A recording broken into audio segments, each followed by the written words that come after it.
ত্রিপুরায় শীতের দাপট ক্রমশই বেড়ে চলেছে। পারদ ক্রমশই নিম্নমুখী হচ্ছে। এর সঙ্গে বাড়ছে উত্তরের হাওয়ার দাপটও। শনিবার দিনের সর্বোচ্চ তাপমাত্রা ছিল 26 ডিগ্রি সেলসিয়াস, আর সর্বনিম্ন তাপমাত্রা ছিল 13 ডিগ্রি সেলসিয়াস। আকাশে হালকা মেঘ ছিল, তবে বৃষ্টির কোনো সম্ভাবনা আপাতত নেই। উত্তরে হাওয়ার গতি 4 থেকে 7 কিলোমিটার প্রতি ঘন্টা।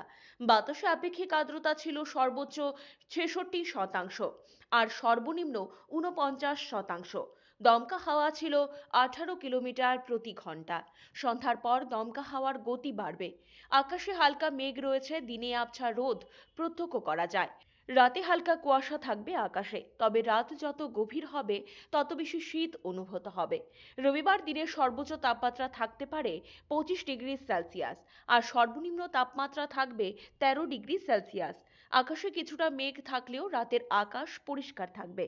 ডিসেম্বর মাসের প্রথম দিকে রাজ্যে শীতের দাপট বাড়বে বলে জানিয়েছেন আবহাওয়াবিদরা।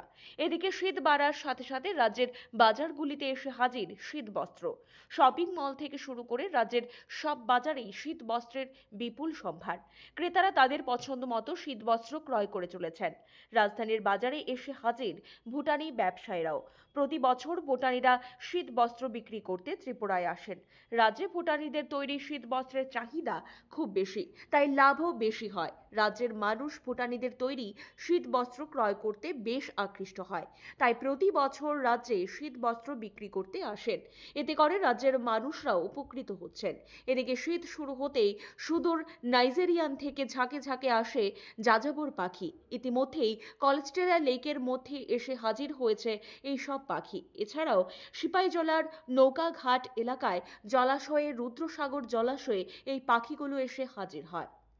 ব্যুরো রিপোর্ট, পজিটিভ বার্তা।